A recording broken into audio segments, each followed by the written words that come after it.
Atenção, passageiros. Aqui quem fala é o comandante desta aeronave. Gostaria de dar as boas-vindas em nome de toda a nossa tripulação.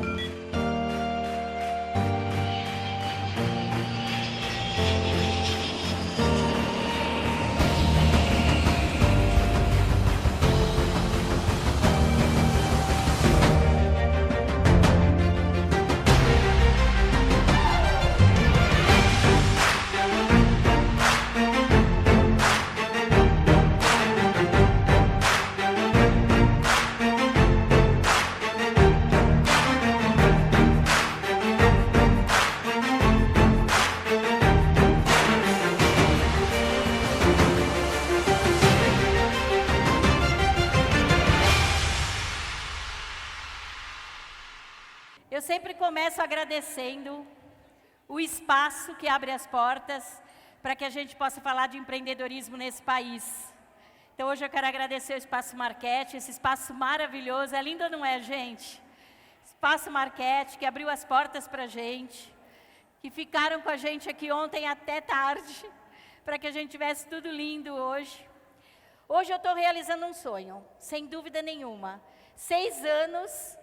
Demorei 6 anos para fazer um evento e eu posso dizer para vocês que eu preciso agradecer vocês, que vocês fazem parte do meu sonho e ninguém sonha sozinho. Então isso é incrível mesmo. Muito, muito, muito obrigada mesmo, viu?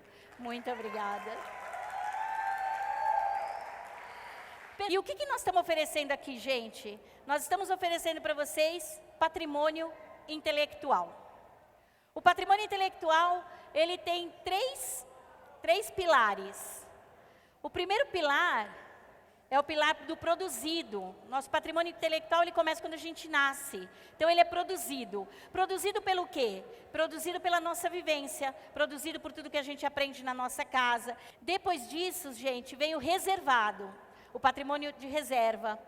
Qual é esse patrimônio? É exatamente isso que a gente está fazendo agora. É quando a gente tem, sim, noção do que está aprendendo, quando a gente entende o que está acontecendo, e aí a gente começa a reservar aquilo que é importante para a gente. Nem tudo que vocês vão ouvir aqui no palco pode ser importante para vocês, mas vai ser importante para alguém sim, porque os temas são diversos. E por fim, termina com o A, é o PRA, de aplicável.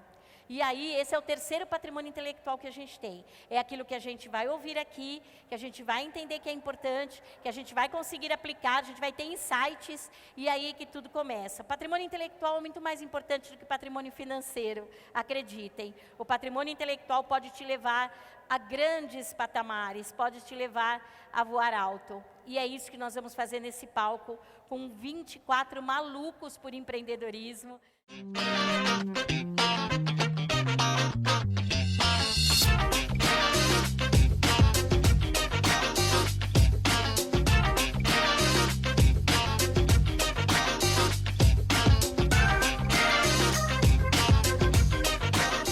Good morning. Welcome to Be Amazing Challenge. I'm Bia Campes. I'm very happy to be here with you. And I hope you'll have a great day with us.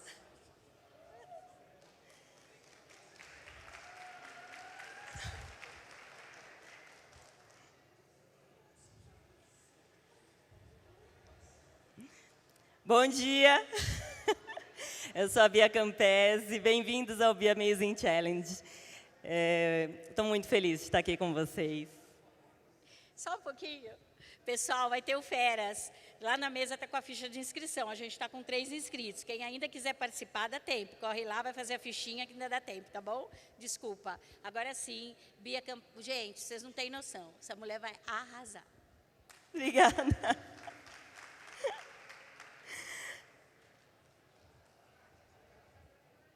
E agora? Olha, eles falaram que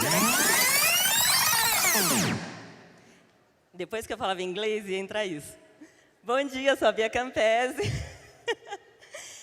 Muito feliz mesmo de estar aqui com vocês. Eu espero que vocês tenham um dia incrível com a gente. Por que eu comecei falando inglês? Nós temos internacionais hoje. E eu vou falar de comunicação. isso não seria possível se não houvesse tanta comunicação. Eu, falar um pouquinho de mim, filha, esposa, mãe e muito mais, nós temos diversos papéis. Isso me encanta, porque é desafiador. Tudo é desafiador, mas a gente tem que saber lidar com esses desafios, e isso faz a gente crescer. Eu sou empreendedora, Acmos, eu vendo, isso para mim é desafiador.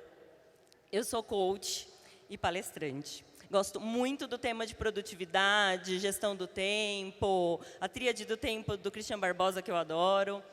E eu sou amante da comunicação não violenta, da CNV. Quem aqui já ouviu falar de comunicação não violenta? Vira para o amigo do lado e pergunta se ele já ouviu e fala se ele não ouviu. Presta atenção na Bia, que ela vai te colocar em contato com a CNV. Vamos ficar íntimo.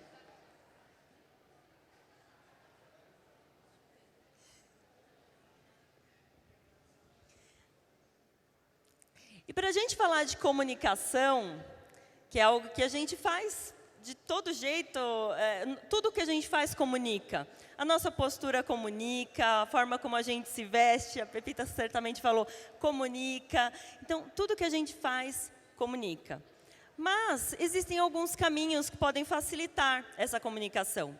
E a gente aprende isso. Ontem o Gustavo, falando do Google, falou como que a gente pode comunicar mais através disso. A gente vai ter mais palestra falando de como a gente pode fazer algo. Isso é comunicar. Estamos o tempo todo comunicando. E aí eu trouxe um material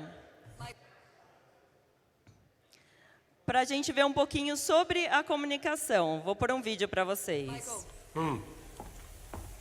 Michael! Olha, eu tentei me comunicar, mas as crianças têm as suas próprias atividades. Tá legal, Michael, eu desisto, eu não discuto mais não. Eu só peço que me faça um favor. Claro, meu bem.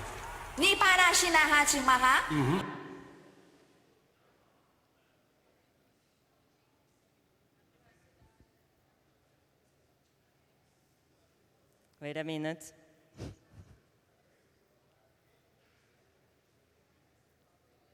Michael! Bom, Michael! Olha, eu tentei me comunicar, mas as crianças têm as suas próprias atividades. Tá legal, Michael, eu desisto, eu não discuto mais não. Eu só peço que me faça um favor. Claro, meu bem.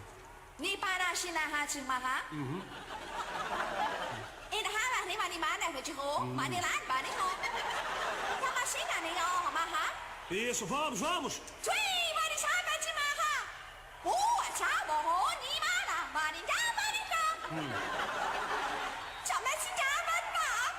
Você concorda com isso? Pra mim tá ótimo. Ai, que bom, amor! Eu vou esperar com tanta ansiedade. Vai ser tão divertido, você vai adorar!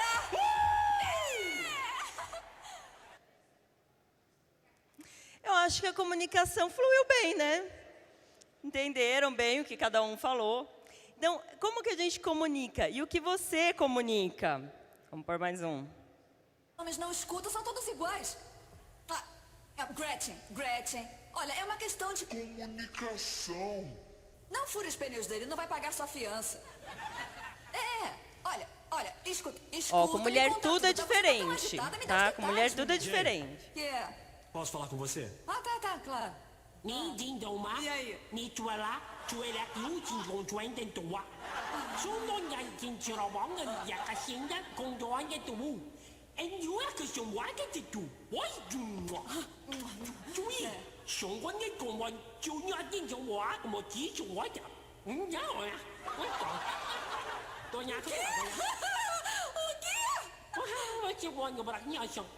Pode fazer isso pra mim? Tá, claro, tudo bem. Legal, eu tô ansioso pra fazer isso. Alguém já passou por uma situação dessa? Mulheres, quando vocês falam com seus maridos, esposos, namorados, marido, esposo, acontece assim, em algum momento? Homens, quando vocês vão comentar algo, comunicar algo, as mulheres estão sempre atentas, né? Nós estamos sempre muito atentos com o que o outro fala, né? Só um finalzinho deles aí para vocês. Opa.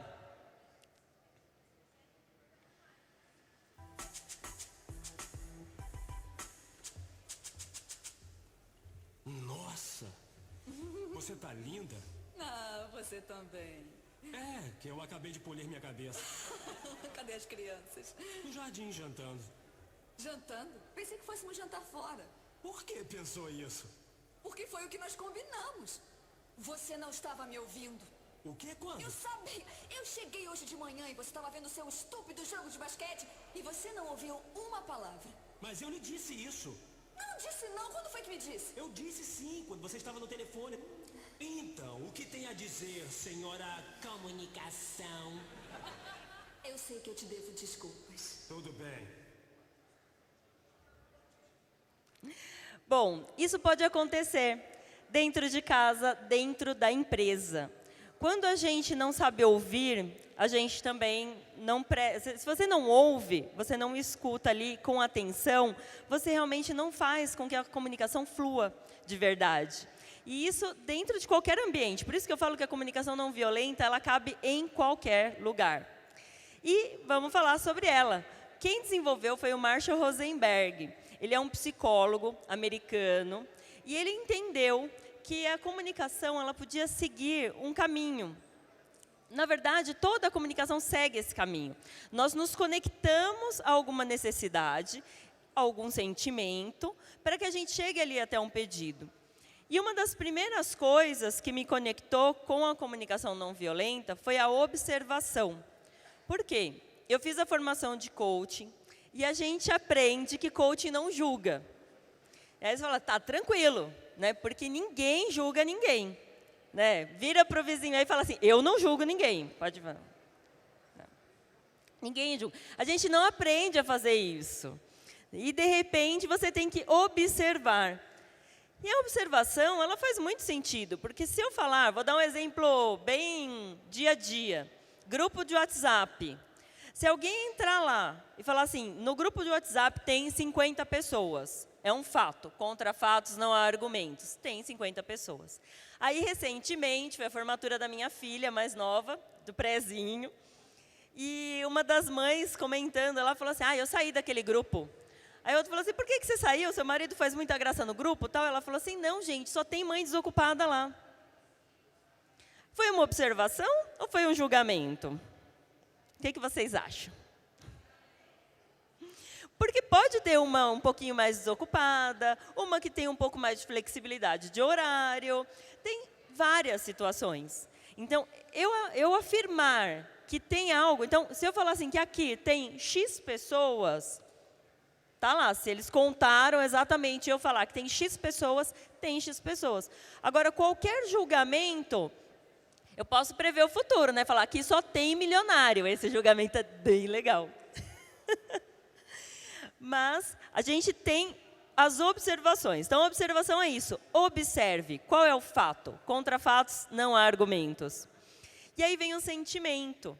Por quê? Qual que é o sentimento? Aí vou eu analisar a mulher, né? Eu não estou julgando, tá, gente? Mas essa mãe que falou que no grupo só tem desocupado. Realmente, é uma pessoa que trabalha muito, muito. Você vê que a pessoa é alucinada. Qual que é o sentimento dela? Ela gostaria, eu percebo quando as mães postam fotos de algum passeio, alguma coisa, ela gostaria de ter esse tempo também. Ela já comentou isso numa ocasião. Né? Então, assim... é algo que ela tem um sentimento de cobrança em relação a esse papel dela, que talvez ela não sinta que cumpre totalmente. Qual que é a necessidade disso? Né? Ela precisaria estar mais com o filho? Ela tem essa necessidade? Ela quer se conectar mais com a família? Julgamento. Um pouquinho da minha parte, mais embasado no que a gente já conversou aí durante todos esses anos que os filhos estudam juntos. Então, a gente acaba conhecendo um pouco mais da pessoa. Então, toda comunicação, quando ela diz que dentro do grupo do WhatsApp só tem gente desocupada, tem um sentimento e uma necessidade que não foi atendida ali. E o pedido. Então, para que a gente chegue no pedido, a Kátia, toda essa montagem aqui da Kátia e do Aníbal, eles tiveram que mostrar para eles o sentimento em relação a um evento que eles estão fazendo. Gente, é nosso primeiro evento, vai ser assim, vai ser um sentimento deles. E qual a necessidade? Porque eu preciso de coisa prática para que isso aconteça.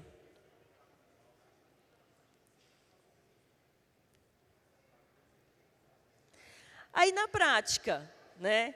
Quando a gente vê uma louça suja na pia, é fato, é uma observação. Quando você chega na sua empresa, né, você está lá no seu local de trabalho, está tudo bagunçado, é uma observação. Nossa, está uma bagunça isso daqui. Agora, você vai virar para o funcionário e vai falar assim, nossa, você é realmente um relaxado, né? Você ficou o dia inteiro aí vendo nada e não arrumou sua mesa. Vai chegar para o marido, para a esposa, e vai falar assim, essa louça está aí porque você passou o dia inteiro no WhatsApp, né, mulher desocupada? Né? Então, o fato é, a mesa está bagunçada. Ó. E a observação, então, toda vez que a gente coloca uma crítica, toda vez que a gente coloca um julgamento, na verdade, toda vez que nós colocamos um julgamento em algo que nós observamos, vira uma crítica. E quando vira crítica, a gente não consegue mais resultado. Então, às vezes, você fala assim, poxa, eu não consigo resultado da minha equipe, eu não consigo me conectar com a minha esposa, eu não consigo me conectar com meu marido, com os meus filhos, com quem seja. Se você não conectou sentimento e necessidade, você não vai chegar no pedido. Você não chega mais. E aí, um exemplo só, né? Então, a observação. Fulano, quando eu vejo a sua mesa bagunçada, sentimento, eu fico incomodado. Necessidade, porque a imagem da nossa empresa é muito importante para mim. E recebemos muitos clientes aqui. Qual que é o pedido? Você pode, por favor, manter sua mesa organizada sempre que tivermos clientes na empresa? Seria para deixar sempre, né? Mas se puder deixar só quando o cliente vier aqui, já é alguma coisa. Então, comece aos poucos. Só que, de repente, você pode querer conectar com a necessidade daquele cliente também, daquele colaborador. Tem alguma necessidade sua que não está sendo atendida, que poderia suprir, né, e fazer com que você tivesse a sua mesa mais arrumada? Gente, é paciência e é exercício. Tá? Eu tenho 2 filhas, uma de 9 e uma de 6. Eu sou mãe, eu grito com elas de vez em quando, eu reclamo, eu falo mal do meu marido, mas eu tenho um exercício de usar a comunicação não violenta. Como na comunicação não violenta eu poderia fazer isso? E aí, às vezes, você para, respira e não pira. Olá, pessoal. Eu sou a Vera, da Caleb Empresarial. E hoje, no quadro Sei Cuidar do Meu Negócio, eu quero falar da importância do jovem e o controle financeiro. Por que eu decidi falar sobre isso, sobre o jovem e o controle financeiro? Bom, uma parcela de 25% somente faz o controle financeiro. Dos jovens fazem o controle financeiro. A grande maioria, e uma parcela maior, já estão endividados, às vezes até com o nome bloqueado, CPF bloqueado. Então, eu resolvi falar, porque eu tive uma experiência muito legal. Eu tenho um filho de 19 anos e já há algum tempo, claro, nós estamos conversando a respeito do controle, do investimento, e ele falando, eu jovem, mãe, eu quero aproveitar, né? Mas, este ano, o que ele fez?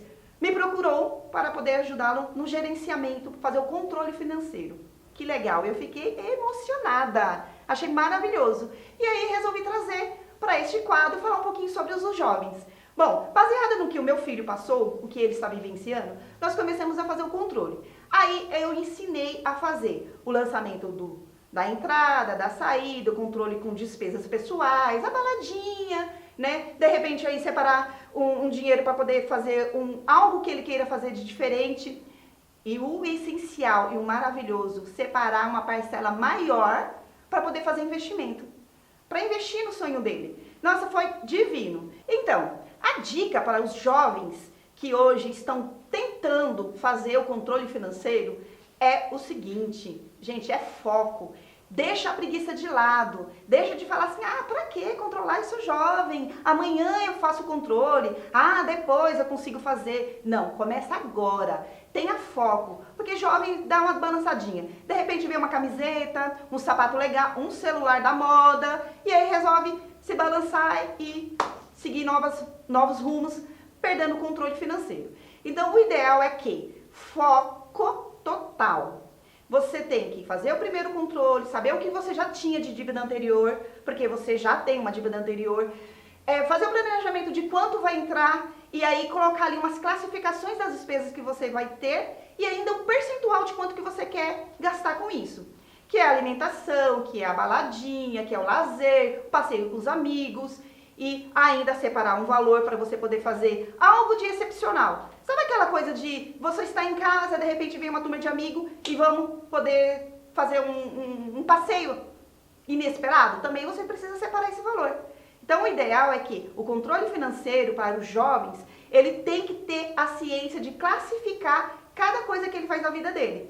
E depois, separar um montante que seja bem legal, um percentual bem legal para a gente poder fazer os investimentos. Tem muita coisa legal nessa parte de investimento para jovens. Carteiras, poupança, o Tesouro Direto, que é uma outra coisa muito legal também para se fazer. E a dica de hoje é essa, sobre jovens, baseado na informação que eu tive do meu filho, no auxílio que eu estou fazendo com ele, que é um jovem de 19 anos e que já está pensando no futuro. Vai longe, não vai? Bom, gente, quer saber mais? Quer mais algumas dicas e informações a respeito de controle financeiro, independente de ser para jovens, de qualquer idade que seja? Procure-nos, calebeassessoriaempresarial.com.br. Estamos nas redes sociais também. Um abraço. Martins e Fernandes. Sua marca em boas mãos.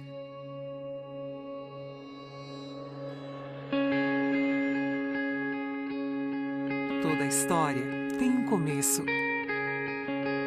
A nossa começa lá em 2002, fundada por Silvia Martins, com a missão de conscientizar os empresários sobre a importância do registro de marcas e patentes para seus negócios e, assim, realizar a proteção com segurança.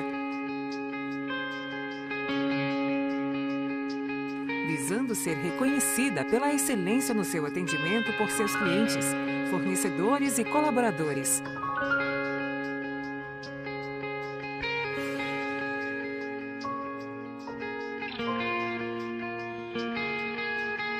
Prezamos o compromisso, o trabalho em equipe.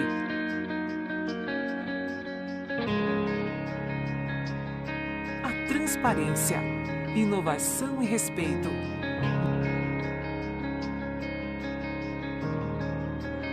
Não é somente sobre os serviços, é sobre você, sua marca e suas conquistas.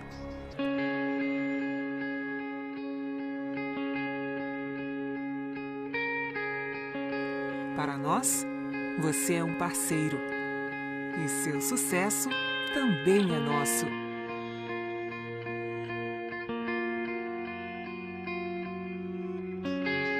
Fale conosco. 11 2537 5912 www.mfmarcasepatentes.com. Martins e Fernandes, sua marca em boas mãos. Muito obrigada, Kátia, pelo convite de estar aqui, um evento incrível.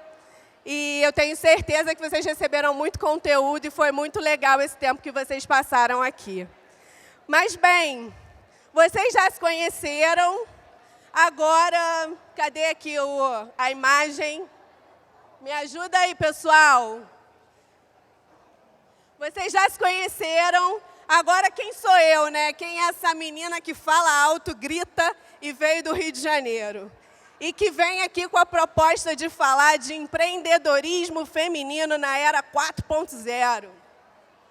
4.0. Era da informação, né? Era da... Oi?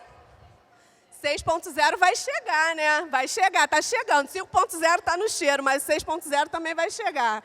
Agora, o 4.0 da informação, de um tempo tecnológico em que as pessoas acham que estão conectadas o tempo inteiro, mas que não se olham e que não se falam. Aproveitem todas as oportunidades que vocês tiverem para se conectar com o outro. É isso que está faltando na nossa realidade. E aí, quem sou eu, né? Por que eu me atrevo a vir aqui falar desse assunto? Eu sou Marcele Porto, sou uma menina em que a educação transformou a vida. Eu costumo dizer que a primeira atitude empreendedora da qual eu tive exemplo veio da minha casa com os meus pais, que deixaram a casa própria para morar de aluguel perto de uma escola que era, na época, a melhor escola do Rio de Janeiro, onde eu estudei a minha vida inteira até o ensino médio. Essa escola era uma escola onde tinha muita gente que tinha muito mais dinheiro do que eu. E eu, como adolescente, não entendia isso muito bem. O objetivo de vida do meu pai era que eu estudasse numa faculdade pública. E o meu objetivo era ter dinheiro igual aquela galera. E aí, quando eu terminei o meu ensino médio, ao invés de eu ir para a faculdade, eu fui trabalhar no shopping como vendedora. O meu pai quase morreu, mas quando eu comecei a empreender, eu entendi que foi a melhor escola que eu poderia ter tido na vida. Eu amava ser vendedora, eu trabalhava feito louca, eu amei ter meta, ter objetivo. Eu queria ganhar dinheiro e eu ganhava. Só não me perguntem o que eu fiz com aquele dinheiro, porque nem eu sei também. Mesmo lugar que entrava, saía. Só que chegou uma época na minha vida que eu vi que se eu não tomasse uma decisão, eu ia ser vendedora a vida inteira. Não tinha problema nenhum naquilo, mas ao mesmo tempo meu pai investiu a vida inteira para que eu estudasse. E eu tinha que estudar. E foi aí que eu fui estudar administração em uma faculdade que, quando eu preenchia um formulário e colocava lá onde você estuda, eu tinha que preencher em outros, porque essa faculdade não existia no mapa. Mas era a faculdade que eu podia pagar com o meu seguro-desemprego de R$210 na época. A faculdade custava R$170 e óbvio que eu não fiz a conta que eu precisava pagar passagem, xerox, lanche, nada. Eu fui lá e entrei. E aí a minha vida ganhou um novo objetivo. Eu precisava de dinheiro para pagar aquela faculdade. E foi num processo seletivo, no meu primeiro mês de faculdade, que eu virei estagiária da Fundação Getúlio Vargas, uma das maiores instituições educacionais do país. E eu descobri que o funcionário dessa instituição, com 1 ano de casa, poderia ter bolsa de estudos nos seus cursos. Meu objetivo virou o quê? Ganhar um curso da Fundação Getúlio Vargas. Só que eu me formei e eu achei que eu ia me formar em um dia e no dia seguinte eu iria estar dentro de uma pós-graduação. É claro que isso não aconteceu. E aí eu comecei uma busca insana por um novo emprego. Eu passei num processo seletivo para uma empresa de tecnologia aqui de São Paulo, chamada Alice, e eu ia trabalhar como consultora de software tributário. Eu demorei bastante a ter computador na minha casa, e quando eu tive computador, eu só ligava para entrar no Google e no Orkut. Como que eu ia trabalhar com software, que eu não sabia nem falar software direito na época. Mas o pessoal ia me pagar mais do que eu ganhava, e eles estavam me dando uma oportunidade que na instituição que eu não estava visualizando. E quando eu fui falar com o meu chefe que eu ia sair, a minha bolsa de estudos tinha saído também. E aí eu falei, meu Deus, o que eu faço da vida? E eu agi com o que eu acredito que seja a melhor coisa, a melhor atitude que a gente sempre tem, a verdade. Falei a verdade para ele. Quando eu entrei na instituição, eu era estagiária do RH, então o gerente, que era meu primeiro gestor, me ajudou nessa missão, e eu consegui a bolsa de estudos e consegui também ir trabalhar nessa instituição como consultora de software tributário. Na FGV era uma instituição muito hierárquica, muito burocrática, muito sim senhor, não senhor, eu não tinha nenhuma liberdade para fazer nada. Tudo que eu fazia eu tinha que passar por um superior. Eu entrei nessa empresa de tecnologia e me colocaram num treinamento.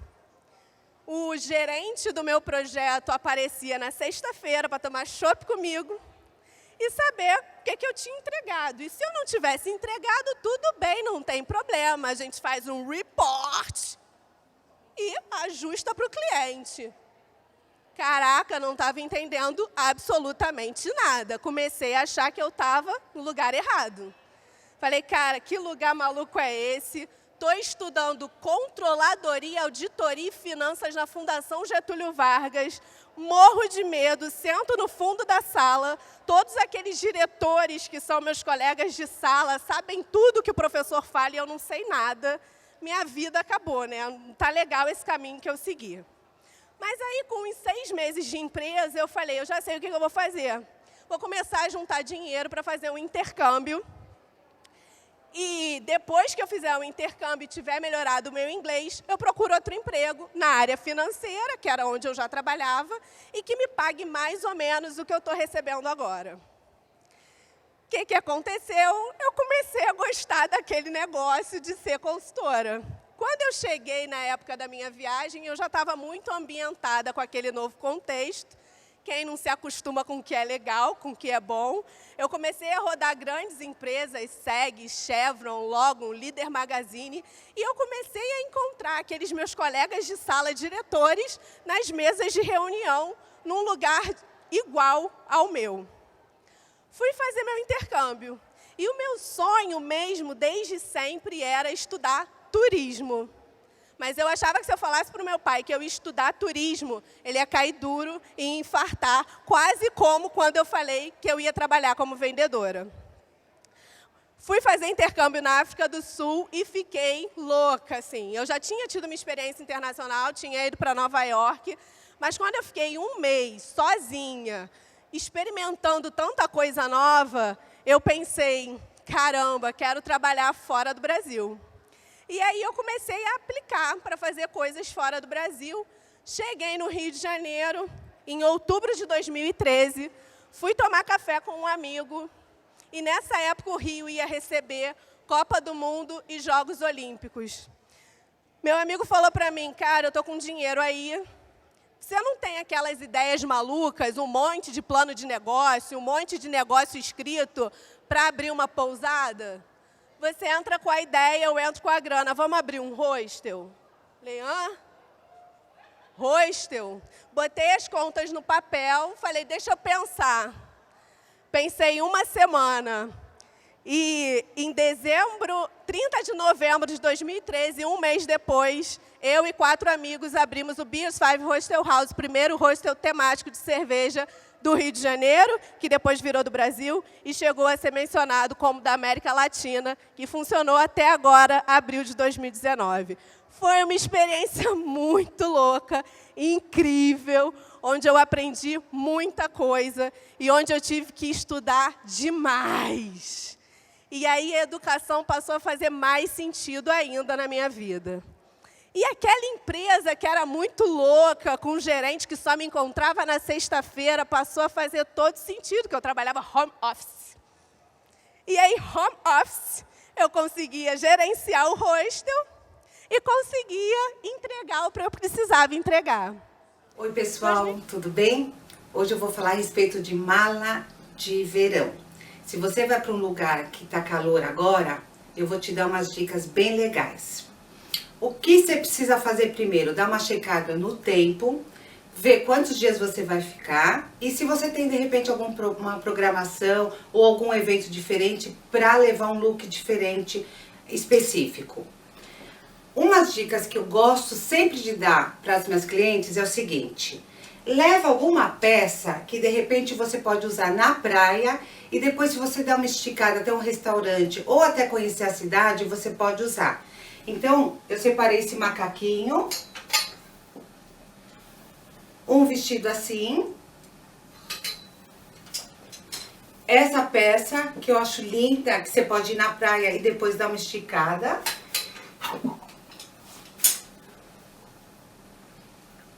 Peças assim, de tricô, que eu gosto bastante também.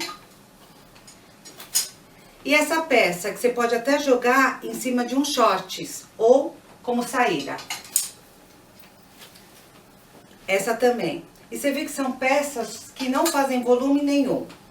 Aí eu separei o quê? 2 blusas para você jogar com esses shorts. Com esse mesmo shorts, você vai poder usar essa regata, que combina muito bem com essa saia, que fica ótimo com essa camisa. Essa camisa você também pode jogar com esse jeans, que vai ficar ótimo com esse cropped. Um shorts para usar com essa camisa, com essa camiseta e todas essas peças você pode usar com short de jeans. Então você viu o truque, o que que é? Otimizar os looks. Você vê, isso aqui você consegue ficar uma semana até 10 dias na praia. Espero que vocês tenham gostado. Se você tiver qualquer dúvida, me manda um WhatsApp no 99767992 ou um e-mail no atendimento@espaçodapep.com.br. Um beijo e uma ótima semana. A Calebre Empresarial surgiu de um sonho compartilhado entre essas duas mulheres. Sabe aquela vontade de fazer diferente? Pois bem, foi isso que as impulsionou a constituir essa empresa de gestão empresarial.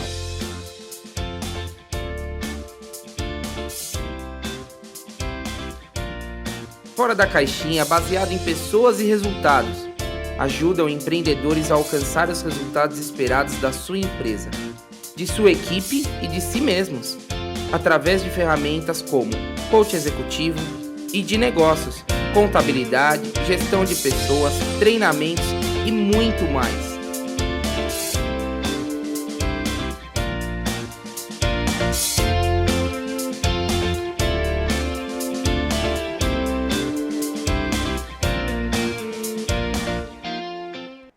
Olá, boa tarde.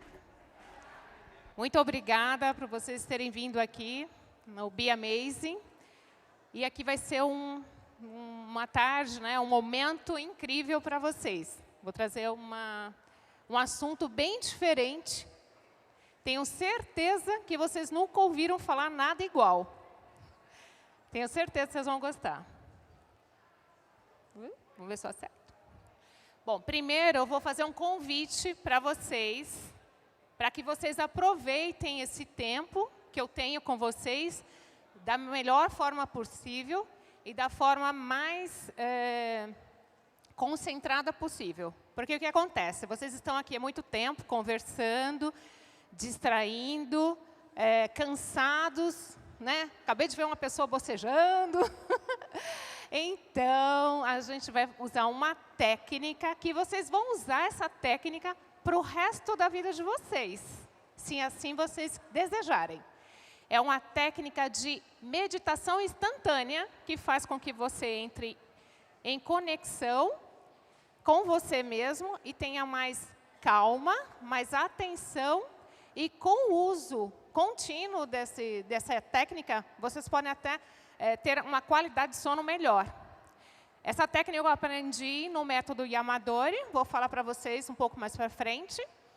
E a gente tem relatos de pessoas que fizeram e que elas passaram a ter mais calma e tranquilidade na tomada de decisão dentro da empresa dela. Ela é uma advogada, ela tinha que fazer aqueles processos e ela começou a ter mais calma, tranquilidade e foco para realizar. É muito simples. E agora, como é que eu vou fazer com o microfone na mão?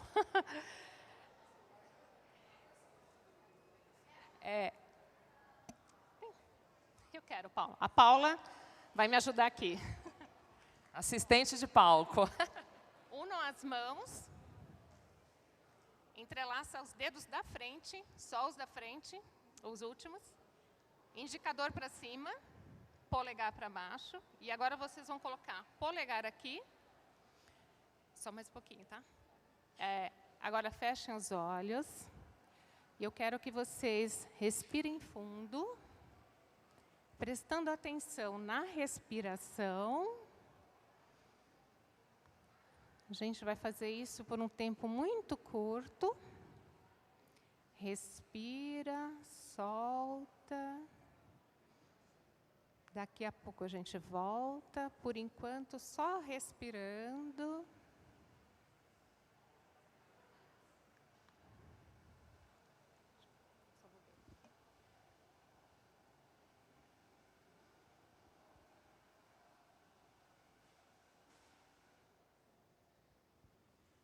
Quando vocês quiserem, pode voltar. Deixa eu pegar o... Bom, gente, vou falar rapidamente da minha formação. Fiz faculdade de economia. Todo mundo ficou mais atento, né? Mas é que eu tenho que ser rápida aqui, que o meu tempo é curto. Mas tenho certeza que vocês já ficaram mais espertos. Minha formação é em economia. Não está funcionando, eu estou fazendo direitinho.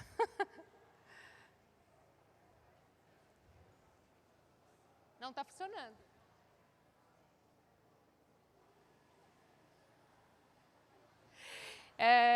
A faculdade de economia me deu acesso a trabalhar em empresa. Entrei na área de recursos humanos e eu fui fazer pós-graduação em RH.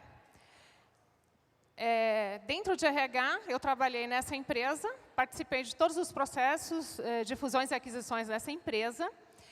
Dentro de RH, eu fugia de desenvolvimento humano porque eu tinha uma crença que economista não cuida de gente, cuida de números. E eu fugia. Alguns gestores me levaram para a área de desenvolvimento humano e eu não ia. Eu achava que não tinha talento, eu não era psicóloga, como é que eu vou cuidar de gente? Em 2009, eu me torno mãe. 42 anos, tá? Mulherada, 42 anos, fui mãe, natural, tá? Não precisei de inseminação, porque eu determinei para mim, para o meu corpo, para o meu organismo, de que ia ser natural. Em 2011, eu entro em crise. Meu filho tinha 2 anos e eu estava em crise, gente. Eu não sabia o que estava acontecendo comigo. Eu ia para a reunião um dia antes, eu achava que meu chefe era horrível no carrasco, e eu olhava para outras coisas para saber o que estava acontecendo. A minha família estava bem, eu gostava da empresa, eu gostava da atividade, eu gostava do funcionário, eu era uma boa gestora, já era gestora, e eu colocava a culpa nele, né? Porque o banco inteiro colocava, então era ele o problema. E aí eu fui fazer um processo de coaching, porque eu falei, acho que eu preciso fazer transição de carreira, acho que já deu tempo com essa pessoa. E nessa transição, que eu achava que eu ia fazer, um processo de transição de carreira, eu descobri que o que era mais importante para mim, naquela vida, naquele momento, era cuidar do meu filho. Eu já estava com 44 anos, ele tinha 2 anos, era a coisa que eu mais queria na minha vida, e eu entendi que o que me incomodava naquele momento era não ter tempo de qualidade e não criar essa criança. Dele não ter meus valores, dele não ser um cidadão que eu achava que deveria ser. Aquilo era mais importante. E aí, gente, quem já fez processo de coaching sabe o que é. Eu visualizei o dia da minha demissão. Eu tinha 23 anos nessa empresa. Eu passei por todos os processos de fusão e aquisição. Tinha 23 anos. Eu dizia, quem é ele para me mandar embora? Estou aqui há 22 anos. Eu falava isso, gente. E quando eu fiz esse processo de coaching, que eu entendi que aquilo era mais importante para mim, o universo mandou a resposta. Eu tive essa visualização, eu visualizei o dia da demissão. E se você for demitido? Oi? Quem está falando aí? E eu falei, nossa, boa pergunta, porque isso pode acontecer. Eu estou sentindo, quem já foi demitido ou quem precisou demitir alguém, sabe que o processo de demissão não acontece do dia para a noite. É um processo que ele é construído. Então, eu sabia que podia acontecer. E eu comecei a visualizar aquele dia. A visualizar as perguntas que poderiam acontecer e as respostas que eu iria dar. No dia da minha demissão, foi o dia mais feliz da minha vida. Hoje eu falo que é mais feliz do que o nascimento do Gabriel, do que o casamento, porque foi uma nova vida para mim. Tudo modificou. Vou contar. No ano seguinte, eu achava que eu ia cuidar do Gabriel, 44 anos, ele 2 anos, realizei, né, o meu sonho. Foram 6 meses entendendo que ia ser isso, depois foram 6 meses entendendo que eu não ia conseguir fazer só isso, que eu precisava de mais coisas. Que o Gabriel tinha 12 anos, ele ia fazer 15, e 15 anos eles começam a ir embora. E aí eu decidi que eu ia fazer uma formação, e eu lembrei do meu processo de coaching, do talento que eu tinha de estilo de liderança coaching, e fui fazer a formação. No primeiro dia eu tinha certeza que eu ia fazer isso pelo resto da minha vida. Agora, o mais importante de tudo, não é ter tomado essa decisão de ser coach, mas o coach me levou a muitas outras coisas, a muitos outros conhecimentos, a muitas outras oportunidades que eu não enxergava antes quando eu era funcionária. Saí do Business and Executive Coach, coach para negócios e coach para executivos, fui fazer o GD, é uma formação para empresários. Eu brinco que eu fui fazer o GD antes de ser empresária, porque como eu queria trabalhar com empresários, eu queria saber como é que funcionava a mente dos empresários, eu precisava ter esse contato com ele. Eu não poderia simplesmente sair da sala de aula e atender empresários sem entender quais eram os problemas, as dificuldades, as questões que eles viviam. E nessa formação eu tive a oportunidade de estar em contato e ter um conhecimento muito bom. Inclusive eu recomendo, Luiz Fernando Garcia, ele escreveu esses 2 livros, são 2 que eu trouxe. Ele foi um dos primeiros, não é instrutor, facilitador do Empretec. E aí ele entendeu que os empresários eles precisavam saber gerir mais os seus negócios e lidar com a equipe. Então ele criou esse grupo, essa formação. Depois eu fiz um Empreenda FAP, que é um curso que tem lá no FAP para quem tem interesse em mostrar o seu negócio, né? É como um encontro com feras aqui, só que lá são aulas semanais, onde você vai apresentando seu projeto até você ser aprovado em todas as etapas. Foi uma experiência bem interessante, bem rica. E a gente entrou lá com o método Yamadori. Aliás, a gente entrou com a Confraria Kairos, que é um grupo de empreendedorismo que, em uma oportunidade, eu abri. Depois eu fiz o Empretec, Geonesse e Douterra, são 2 negócios que eu estou investindo. Triskel, consultoria de coaching e treinamentos de RH. Depois lancei 3 livros, o primeiro foi com a Kátia. Método Yamadori, um senhor de 70 anos, ele vinha me explicar o que ele fazia, ele me dava técnicas, ferramentas do que ele falava, do que ele fazia. Falei, Amadeu, você tem que ensinar isso para mais pessoas. E eu fui a coach dele. E ele lançou o método Yamadori, que é um método onde você tem um estilo de vida leve, saudável, feliz, com atitude realizadora. Onde você consegue ter mais flexibilidade, limpeza de mágoas, desapego, e que você torna as coisas muito mais fáceis. Você enxerga a oportunidade de forma muito mais fácil. O método Yamadori, eu tive contato com o Theta Healing, foi minha dentista que apresentou o Theta Healing. Eu falei, cara, eu já faço isso sem saber como que é essa técnica. Quero conhecer. Theta Healing é uma técnica onde você conecta com o Criador de tudo o que é. Você se conecta com o eu da outra pessoa e você consegue trabalhar crenças que vão impulsioná-la para que ela alcance cada vez mais rápido o seu processo.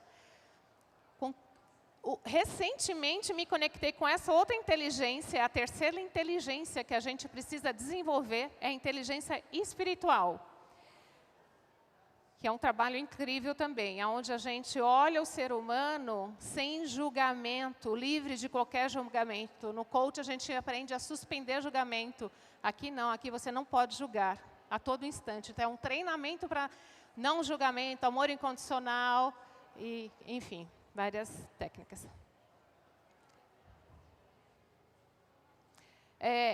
O que muda no mundo corporativo para o empreendedorismo, a sua energia? Quando a gente está no mundo corporativo, quem aqui veio do mundo corporativo? Mundo corporativo é um mundo de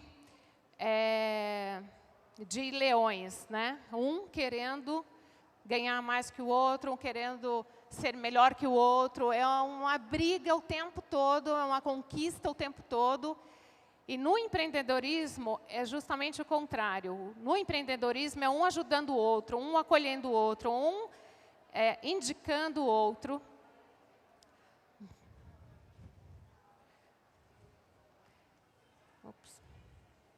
No mundo corporativo, nós somos executores, cumprimos metas dos outros, buscamos um propósito nosso para a gente tentar conseguir continuar.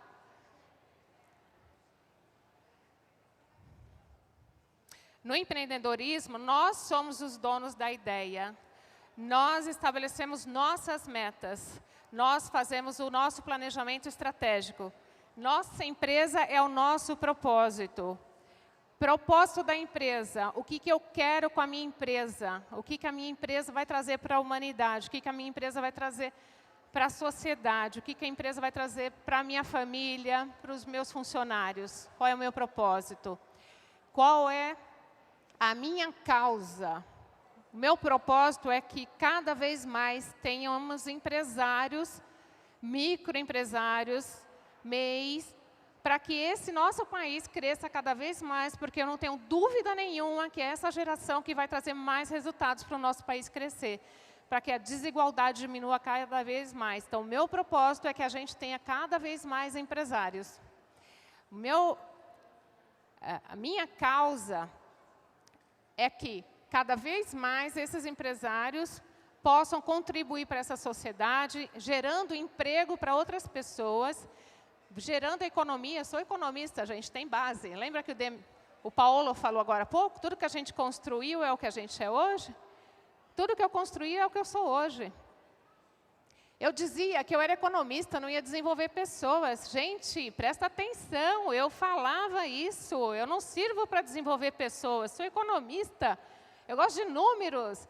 Na escola, no ginásio, eu gostava de números. Primeiro dia de aula de coaching.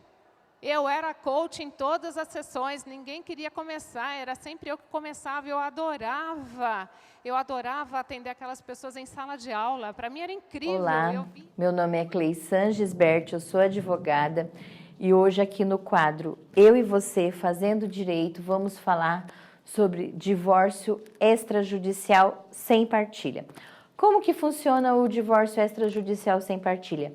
Desde a Lei 11.441 de 2007, o divórcio extrajudicial amigável foi autorizado a fazer no cartório de notas. Como é que funciona? Para poder fazer esse divórcio, quais são os requisitos? Primeiro, ser consensual, quer dizer o quê? Amigável, não ter briga, não ter conflito. Ambas as partes entraram de comum acordo que vão se divorciar, ok? Então, é isso. Se tiver briga, já não dá mais para fazer o divórcio extrajudicial no cartório de notas, tá bom? Outro requisito. O primeiro requisito, não pode ter conflito, não pode ter briga. O segundo, não pode haver filhos menores, tá? De 18 anos, ou incapazes. Esse também é um outro requisito. Mais um requisito, precisa de advogado ou defensor público.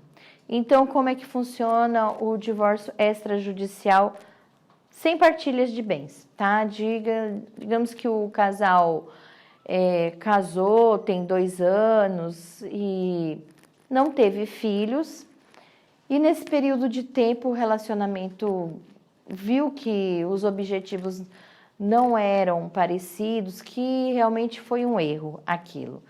Então, eles podem contratar um advogado para ambos, tá?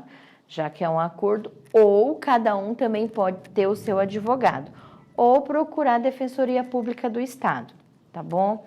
Então, não tendo filhos menores, não teve filho, esse exemplo que eu estou dando, eles não constituíram nenhum bem patrimonial, quer dizer o quê?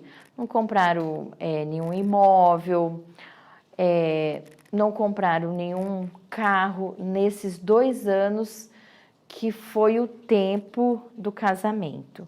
Então, nesse caso, procura o advogado, leva os documentos, ele vai preparar a minuta e aí vai ser feito o agendamento no cartório, tá? Quanto tempo leva para fazer um divórcio consensual extrajudicial?